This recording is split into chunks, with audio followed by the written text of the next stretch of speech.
en essayant, je dis bien, tu vois, de nous salir par toutes sortes de propos, mais ils sont tombés sur la mauvaise personne. Je suis né dans l'adversité. J'ai grandi pendant 14 années de ma vie, une première année dans la négrophobie réelle, à l'époque où, comme dirait l'autre, les négros n'étaient pas à la mode. L'adversité m'a forgé. Donc, chaque coup qu'il nous donne me nourrit. Et ne fait que grandir notre audience au sein des masses populaires en Afrique francophone, dans les territoires appelés de manière coloniale d'outre-mer, et au sein de la diaspora africaine. Et au-delà, il y a des gens d'autres couleurs, tu étais très bien placé pour savoir, qui sont très touchés par notre combat politique, parce qu'ils savent que c'est pas un combat d'une couleur contre une autre, c'est une guerre verticale. La base contre l'oligarchie néolibérale qui n'a pas de couleur, qui n'a pas d'odeur, si ce n'est celle de l'euro, du dollar ou du shekel. Forcément, on te reproche aussi d'avoir des accointances avec la Russie. En gros, bon, pour être clair, on dit Kémy Séba, il est antisémite, complotiste et proche de la Russie, ce qui fait de lui comme une espèce d'espion et qu'il est dangereux et ci et ça et ça. C'est fou parce qu'il disait la même chose de Lumumba. Ils disaient que c'était un agent de l'Union soviétique. Ils ont dit la même chose de Cabral. Ils ont dit la même chose de Mandela. On le dit pas assez. Ils ont dit la même chose de Mandela. Ils ont dit la même chose de Malcolm X. On dit que c'était un agent soviétique, de l'Union soviétique. Dès qu'un noir ne dit pas ce qu'ils aiment, on le taxe d'être la marionnette des autres. Parce que dans leur logiciel, un noir est né pour être la marionnette. C'est ça que ça veut dire de manière sous-jacente.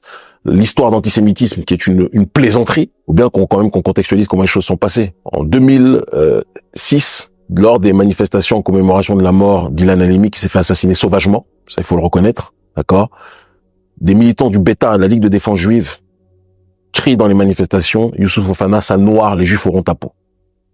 Moi j'ai toujours dit que Fofana, qu'il se fasse juger en tant que criminel, c'est pas mon problème. Ce qu'il a fait c'est sale, il mérite son crime. Mais si on commence à dire Youssouf Fofana, sale noir, les juifs auront ta peau, là c'est plus une question de justice ou de pas justice, c'est une question on te juge parce que t'es noir, en plus de ton crime. Et là on rentre dans la danse. Lors de ces manifestations, des noirs ont été tabassés, des éboueurs africains qui avaient le tort de traîner ce jour-là lors des manifestations, se sont fait tabasser par les milices de la FDJ du Bétard qui tabassent tout le monde, sauf nous, on va y revenir. Et les enfants de ces éboueurs-là sont venus nous voir et nous ont dit, nos darons ils se sont fait massacrer juste parce qu'ils étaient noirs. Le jour de la manifestation commémoration d'Ilan Halimi, la police, tout le monde a vu, personne n'a rien fait. On a dit si c'est ça, on va aller leur rendre visite, on les a contactés, ils ont traité de sale nègre, tout ce qui s'ensuit, parce qu'ils sont habitués à l'impunité et que tout le monde ait peur d'eux. La LDJ, tu vois. La LDJ et le Bétard. On leur a dit, ils nous ont dit si vous êtes des hommes, venez. On a dit on est des hommes. Nous quand on nous invite, on vient. Et donc on est venu. Quand on est venu dans la rue des Rosiers, on n'avait pas d'armes, tout le monde le sait. Ils nous ont vus, ils sont rentrés dans leur restaurant à Falafel. La rue s'est ouverte comme la mer Rouge devant Moïse. Gloire à Dieu. Il n'y a pas eu de violence, il n'y a pas eu de propos antisémites contrairement à ce qui a été dit, et c'est pour ça qu'on a été condamné à rien du tout lors de cette descente. Mais la machine médiatique et politique, gérée par les mêmes, s'est abattue sur nous pour nous présenter comme des monstres, comme des gens qui voulaient un pogrom, alors que nous on voulait juste de l'autodéfense par rapport à des gens qui avaient tabassé des noirs. C'est comme ça que ça s'est passé.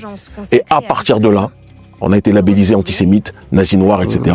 J'ai fait des déclarations par la suite où j'ai dit qu'il faut remettre dans le contexte, qui était très provocatrice. Est-ce qu'à 42 ans, je dirais la même chose que quand j'en avais 24? On peut se poser la question. J'ai dit que la Banque mondiale et le Fonds monétaire international sont tenus par des gens qui ont des positions pro-israéliennes et des gens qui font connaître à l'Afrique, via le FMI, la Banque mondiale et toutes les structures liées aux accords de Bretton Woods, des conditions de vie tellement excrémentielles que comparativement, même le camp de concentration d'Auschwitz, qui est considéré en Occident comme l'enfer sur Terre, peut être considéré comme un paradis. C'était une figure de style provocatrice, violente, mais qui voulait juste attirer l'attention sur les conditions de vie extrémentielles que notre peuple vit sur le continent. J'ai absolument pas dit que j'étais en train de me réjouir du camp de concentration d'Auschwitz ou que ça n'avait pas existé, etc. Mais comme ces gens-là sont des spécialistes pour sortir les mots de leur contexte, on a fait croire autre chose que ce que je disais. Et moi, je ne suis pas le genre de personne qui a dit « excusez-moi, je veux être mieux compris ». Donc, ils ont raconté leur histoire, on a continué notre chemin, et à leur grand désarroi, on est devenu parmi les voix qui comptent le plus en Afrique francophone aujourd'hui sur le terrain politique et dans les territoires d'outre-mer. Ce sont les faits. Donc je suis pas antisémite, d'accord, qu'on soit très clair, mais je ne m'en dis pas l'amour de qui que ce soit. Et je ne suis pas pro-russe, maintenant on est dans une dimension géopolitique, l'oligarchie d'Occident abat tous ceux qui lui résistent. On s'est rapproché de Cuba, le gouvernement français ne dit pas on est des agents pro-cubains. On s'est rapproché de l'Iran, le gouvernement français ne dit pas on est des agents pro-iraniens. Ça va venir, ça. Ça va venir, ouais. C'est vrai. On s'est rapproché du Venezuela. Le gouvernement français dit pas on est des agents du Venezuela. Mais comme ils sont dans une guerre interethnique entre Russes et Occidentaux, si on a le malheur d'être vu à Moscou, on est considéré comme des agents russes. Et à chaque fois que des Noirs, parce qu'il faut bien rappeler l'histoire, tous les mouvements anticolonialistes, bon nombre d'entre eux se sont alliés à l'Union soviétique. La Russie, c'est pas nouveau, là, le lien qu'on a avec la résistance en Afrique. C'est quelque chose qui existe depuis déjà un certain nombre d'années, depuis très longtemps. Et on est dans un continuum. Mais pourtant, je suis très prudent. Parce que tout en étant dans cette alliance, j'étais invité d'honneur à la Douma. Il y avait des parlementaires, une quarantaine de délégations de parlementaires, de députés africains qui étaient invités avec des députés russes. J'ai parlé et j'ai dit, c'est trouvable sur nos réseaux sociaux, j'ai dit que si les Russes songent un jour à vouloir faire à l'Afrique ce que l'Occident, l'oligarchie occidentale fait, il faut qu'ils sachent qu'ils nous auront sur leur chemin.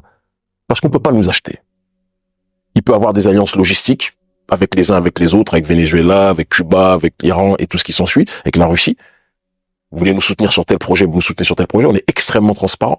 Mais le jour où vous voulez agir auprès du continent africain, comme la France, comme les puissances occidentales, mais vous nous trouverez sur votre chemin, tout simplement. Donc on est très transparent dessus, et c'est notre transparence qui dérange. Parce que c'est difficilement manipulable. Procédure de perte de nationalité que tu es en train de vivre en ce moment, elle arrive dans une séquence assez particulière quand même, je trouve, en France. Est-ce que ton histoire, elle se résume à ton histoire, ou est-ce qu'elle s'inscrit dans une espèce de séquence particulière? On est dans un cadre géopolitique historique, très clairement. Hier, c'était la guerre de l'Ouest contre l'Est. Aujourd'hui, c'est la guerre de l'oligarchie de l'Ouest contre le reste. C'est aussi simple que ça. On a été parmi les invités d'honneur en tant que structure observatrice sur l'Agence panafricaniste au sommet des BRICS, à Johannesburg l'année dernière. On s'est un peu moqué de Macron qui voulait venir et qui a été interdit, comme quoi tout le monde n'est pas autorisé à rentrer aux mêmes endroits.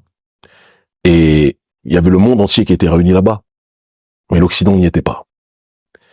Et il faut bien comprendre que l'arrogance occidentale fatigue beaucoup de gens aux quatre coins du monde. Beaucoup de gens. Beaucoup de gens. Les trois quarts de l'humanité sont fatigués de la manière dont l'Occident se comporte. Et ça va aller de plus en plus vers cette multipolarité. L'Occident a dominé pendant un temps, c'est l'heure de la fin de la récré. Et ça va libérer beaucoup de gens, y compris le prolétariat occidental lui-même. Je le crois profondément. Il y a aussi quelque chose que j'ai remarqué sur ton cas, c'est que il y a des gens, disons, de gauche, qui luttent contre une espèce d'oligarchie, ou en tout cas promeuvent... Ils luttent contre le racisme. Oui, l'intersectionnalité, etc. Ouais.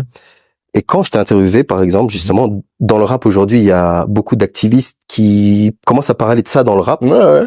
Donc du coup, moi, on m'a vu un peu comme le monstre qui a interviewé Dieudonné, Cro-Blanc, Kimi Seba. J'en ai fait d'autres, j'en ai fait plein d'autres.